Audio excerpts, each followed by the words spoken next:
பாகம் எண் 1 காயத்ரி நகர் 3வது தெரு, அதில் கதவு எண் 1, அதில் சுமார் 320 வாக்குகள் ஒரே வீட்டில் இருக்குது. இந்த வாக்காளர் பட்டியலில் அப்படி இடம்பெற்றிருக்குது. பாகம் எண் 117, தாம்பரம் சட்டமன்ற தொகுதி பாகம் எண் 115, பாகம் எண் 115 காயத்ரி நகர் 3வது தெரு, கதவு எண் 1, அதில் 360 வாக்குகள் ஒரு வீட்டில் இடம்பெற்றிருக்குது.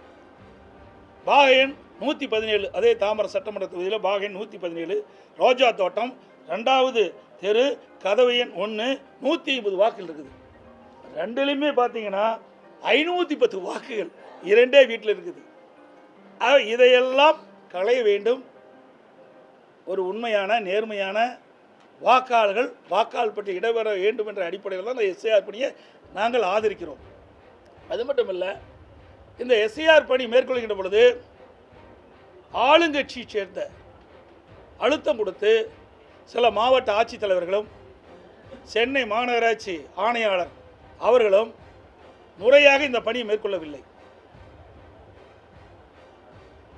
இன்றைக்கு சென்னை மாநகராட்சியை பொறுத்த வரைக்கும் அங்கே இருக்கிற மாநகராட்சி கவுன்சிலிடத்திலேயே கட்டுக்கட்டாக இந்த படிவத்தை வாக்காளர் சேர்க்கப்படுகின்ற படிவத்தை வழங்கிடுறாங்க. அதை எப்போ நேர்மையாக அந்த வாக்காளர் சேர்க்க முடியும்? அங்கே நேர்மையை எப்படி இந்த எஸ்ஐஆர் பணி மேற்கொள்ள முடியும்? இந்த பணி மேற்கொள்வதே போலி வாக்காளர் நீக்க வேண்டும், இரட்டை வாக்காளர் நீக்க வேண்டும், இறந்தவர்களை நீக்க வேண்டும், குடிபெயர்ந்தவர்களை நீக்க வேண்டும். அதுக்காகத்தான் ஒரு சரியான வாக்காளர் பட்டியலை இன்றைக்கு தேர்தல் ஆணையம்